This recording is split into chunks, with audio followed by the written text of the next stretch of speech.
بسم اللہ الرحمن الرحیم۔ میرے پیارے محترموں، اگر کوئی بھائی مال اور دولت کی وجہ سے پریشان ہے، اس کی کمائی انتہائی کم ہے اور اخراجات انتہائی زیادہ ہے اور وہ رزق کی تنگی کا شکار ہے، اس کا اپنا کوئی کاروبار نہیں ہے، تو انشاءاللہ العزیز اس ویڈیو میں ایسے عمل بتانے والا ہو، اگر اس عمل کو شروع کر دیا تو اللہ تعالیٰ چند دن میں اسے مالا مال کر دے گا، اس کے رزق میں برکت آ جائے گی، اس کی کمائی میں برکت آ جائے گی اور اللہ تعالیٰ اپنے خزانوں سے اس کے تمام اخراجات کو پورا فرما لے گا۔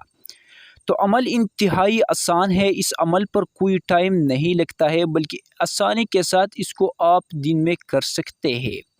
عمل کا طریقہ کار یہ ہے کہ ہر نماز کے بعد یعنی فجر، ظہر، عصر، مغرب اور عشاء، ہر ایک نماز کے بعد 101 مرتبہ یا غنیو کو پڑھنا ہے، یعنی فجر کے نماز کے بعد بھی، ظہر کے بھی، مغرب کے بھی اور عشاء کے بھی۔ اسی طرح اس عمل کو اپنے زندگی کا حصہ بناؤ، انتہائی خیر ہوگی، برکت ہوگی اور آپ کے زندگی میں آسانیاں ہوگی انشاءاللہ۔